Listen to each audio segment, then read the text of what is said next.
Hi guys. So part 3 of the pose clinic series that I've sort of started. We started with down dog.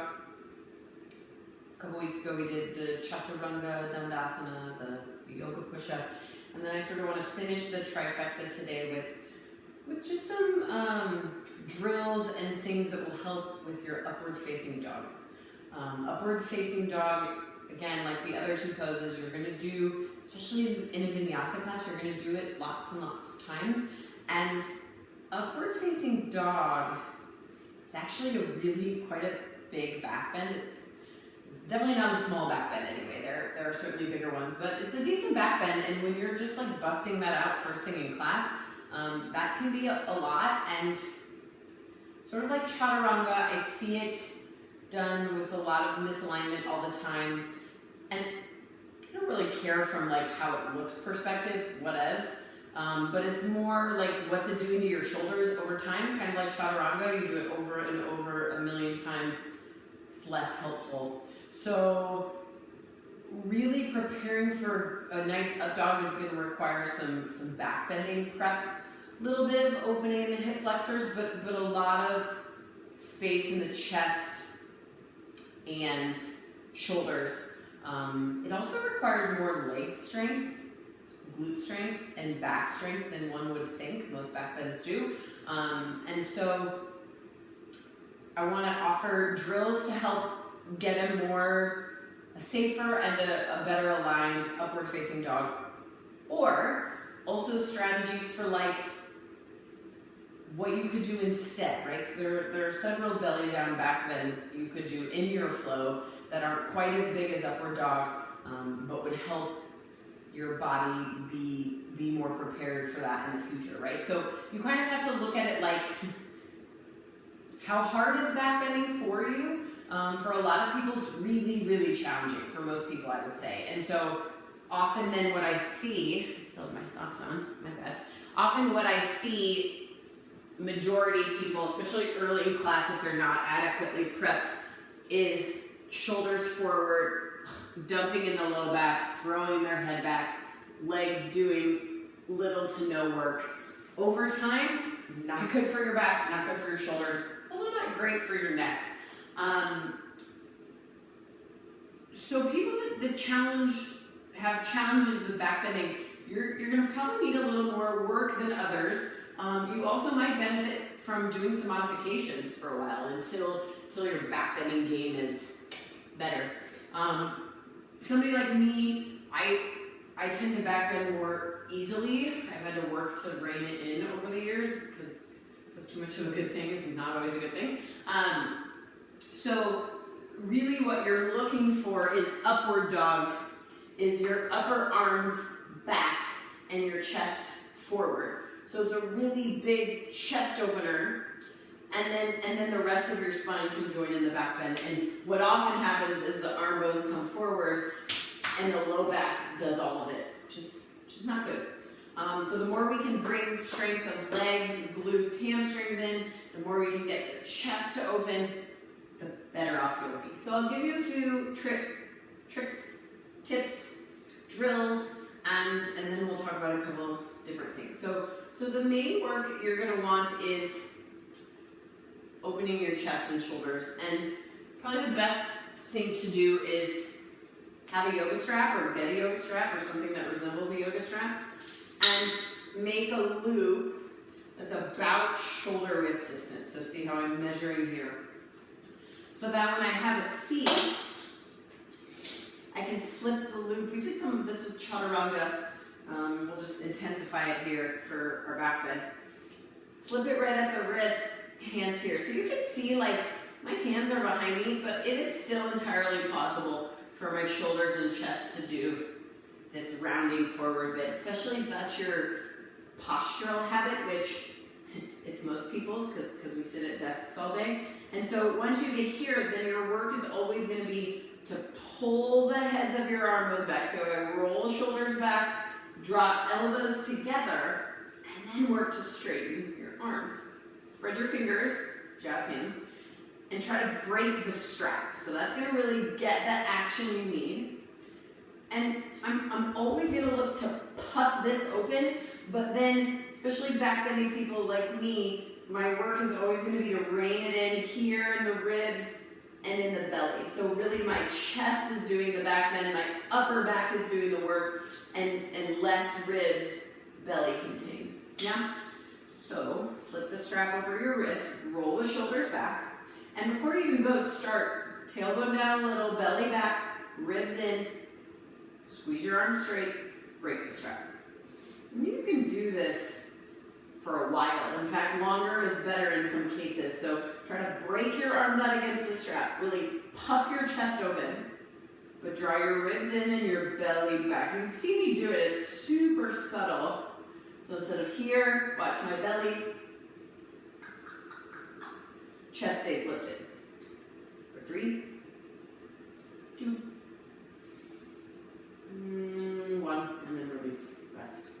So often, if you are in the tight chest club, right, this is you at work or whatever, at home, the minute you open the chest, your neck wants to do weird stuff. So your work is going to be like, keep your head in neutral, keep your belly, ribs in neutral, and really open here. So step 2 would be slip the strap above your elbows. This will be a little bit more intense. Again, rest your hands on the back of the pelvis. Pull your shoulders back. Tailbone down, belly back. Straighten your arms. Break the strap apart. And lift. Don't do weird stuff with your head. Draw your chin down and back. Belly back, ribs back, and breathe. And it's literally like it's your mission to actually break the strap apart. For 3, 2, and 1. Go ahead and release. So do that 1 or 2 times. For me, it's like that pretty much juices me like enough to feel good about it. But some of you are going to need more prep work than that. So come to your hands and knees, spread your fingers, and we're looking to keep knees under hips at all times. So I'm going to back up a little so I've got some room. And then start to walk your hands way forward. See how my hips are above my knees? I want you to keep that. Now, it's hard to see a little bit with my shirt. Let's see here. The tendency here is to dump in the back and just like blast here. Don't do that. So draw your tailbone down, pull your ribs back. And I want to focus on all chest opening. So crawl, crawl, crawl. Keep your arms active. And reluctantly, like you could get your chest and chin to the floor. Don't blast. Stay lifted in the belly. And push the mat away with your hands. And notice, like I could easily just flop here, but look at what my belly does when I do that. So stay lifted, go slow, and you might not get there. So it's like I go in, oh, belly, forgot, ribs in, belly back, chest toward the floor. Chin toward the floor. Maybe you get your forehead on the floor. So see how I'm sort of pulling out, reining in my belly. Okay. So after the puppy pose, there's a couple other chest openers you can do. My guess is lots of you don't have a yoga wheel, but some of you might. Something that resembles.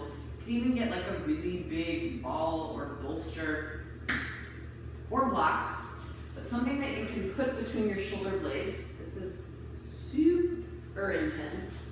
And I kind of roll out my mid back here. I'm really tight there, so I'll spend quite a bit of time here. Some of you might not need to. And then I get right between my shoulder blades and I grab behind my head on the yoga wheel, elbows in. And you can roll up and down or keep your butt on the floor, pull your belly back. Again, this might not look like much, but if you watch my belly, it's quite a bit of work. You breathe with that. If you don't have a yoga wheel, a block, like a block on its second side.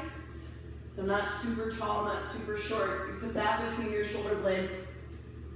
Interlace your hands behind your head. And you can breathe here. That's legit. Also, put 2 blocks together. You can do this on a chair, like the seat of a chair as well. But if you put your elbows here, again, puppy pose, hips over knees, and then you drop your head. Stay with this. So something along those lines where you're really getting into the space between your shoulder blades. It's going to be helpful for most of us. Even those of us that don't struggle as much with back bending, still helpful.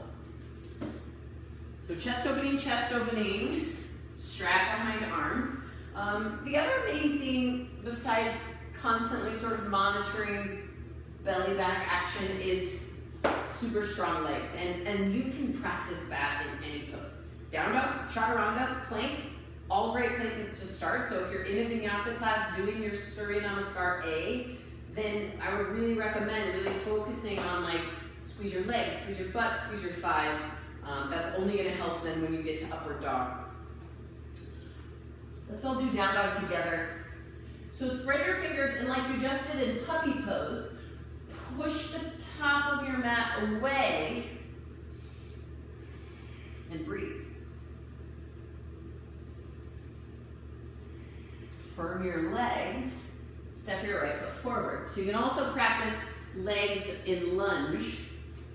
So squeeze the back leg, squeeze your left glutes or your back glutes, the back leg glutes.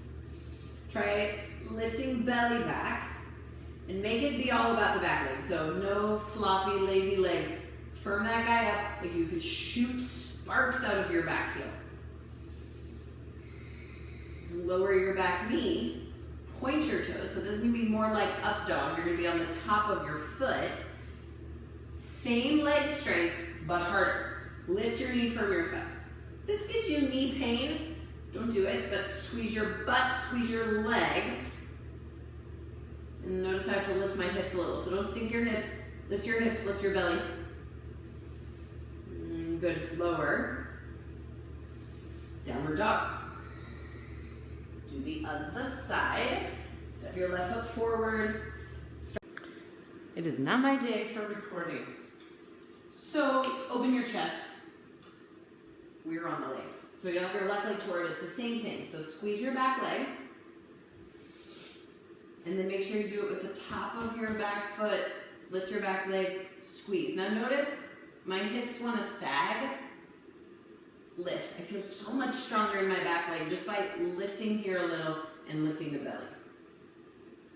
Make sure you lower your knee and then downward dog. So practice poses like lunges and down dogs, plank poses where you can practice firm legs.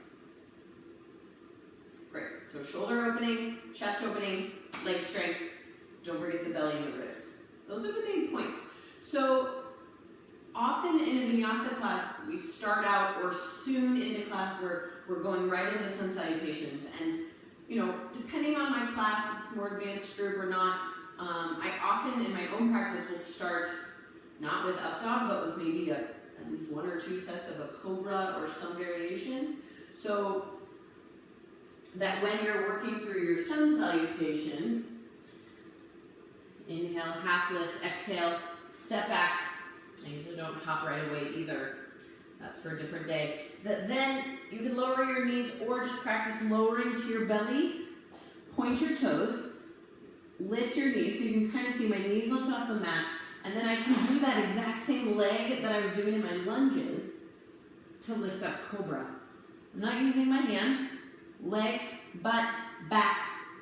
Pull your shoulders back. So remember when we had the strap back there and you're not here, pull your shoulders back. Use the muscles of the back to lift up. Give yourself a hand test. Firm your legs more so your knees aren't on the floor. Lower down, downward dog. So I will often do 1 or 2 sets like that. I also recommend those of you that struggle with up dog and your shoulders are way forward, get really good at cobra pose. If you can get really good at cobra pose, it'll only help your down dog. Okay?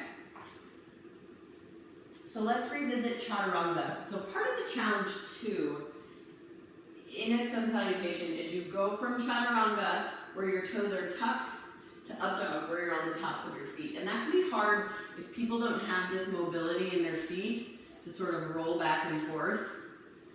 Right? I have pretty mobile toes, so I can do it.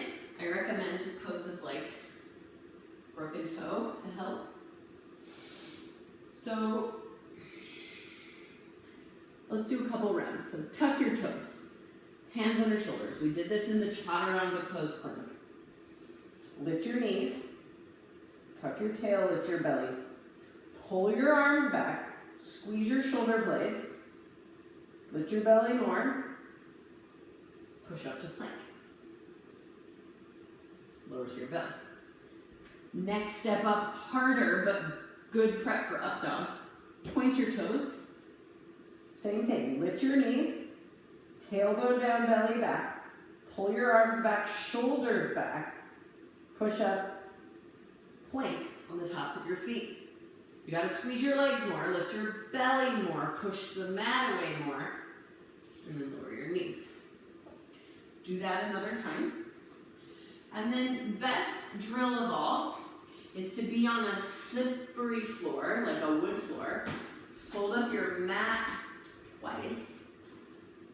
So have a blanket, or you can wear socks. Let's do this with socks. So if you don't have socks, get a blanket, but most people have socks, right? And be on a slippery floor. So the key is to build your upward facing dog, Urdhva Mukha, from a cobra pose. Because if you get all the actions of cobra, then it's really just a matter of straightening your arms and lifting your knees. So lay down on your belly, and you just for sure want your feet to not be on mat. So I've got kind of my chest, head, arms here, hands here. So like you're gonna do cobra, push the tops of your feet down, lift your knees. There's the legs. Draw your tailbone down, belly back, so there's a little glute belly action. And then pull the heads of your arm bones back. Draw your shoulders down and lift up without using your hands. See how my shoulders? Pull them back. Then push into your hands and come up a little bit more. Not all the way, just a little bit. If your shoulders do this, you've gone too far, pull them back. Pull, slide forward, push up more. Slide forward, push. Should still pull your shoulders back. Slide until your arms are straight, arms back, not here, back, knees up, gaze just up, not back, up. Slide. So the key is to like slowly build and to stop when your shoulders go here and to keep pulling them back, back, back. Something else you could do if you're struggling is more of this, but you maybe make your loop a little bigger. Get above your elbows, and there's no graceful way in. You kind of have to turn to your side and then you like flop onto your belly like a fish. It's cool. I can look silly doing it, so can you. Same thing. This really pins my arms back there. We do a little bit of the work. Push your hands down. Pull forward. Right? Your arms might not get all the way straight, but it'll really work those back muscles so that then when you lose your strap, I get to about halfway straight. Elbows in, shoulders back, slide. Slide. See how strong my legs are? Shoulders back, gaze up. It's a big back bend. Like my back muscles are tired, my shoulders are tired, and so to me these little alignment things, it's less about perfection, you gotta let go of that for sure, but more about like if certain things aren't happening and you keep doing that over time, it's just not good. It's not good for your shoulders to be pulled forward and to try to do a back bend. When you do that 10, 20 times in a class, 20, 50 times a week, hundreds of times in a month over a lifetime, like, it's just not that helpful. So, unfold your mat, let's sort of try it all together, see if it feels any better. No socks. Stand at the top of your mat. We'll go through our sun salutation, but spend more time with upward facing dog. Inhale, stretch up. Exhale, fold forward. Inhale, look forward. Exhale, plant your hands, and let's just step back to plank pose. Push the mat away. Here's chaturanga, so don't forget all the stuff from last time. Shift forward, lower, halfway, pause. Come to the tops of your feet. Pull your shoulders back. Shoulders back, shoulders back. Pull your feet forward, straighten your arms, squeeze your legs, gaze up. Arms back, belly, chest forward. Exhale, downward facing dog. So when you really break it down, it's quite a bit of work.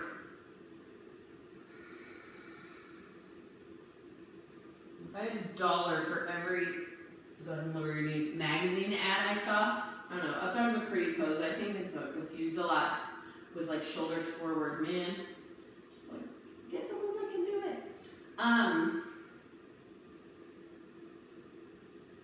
Yeah, helpful.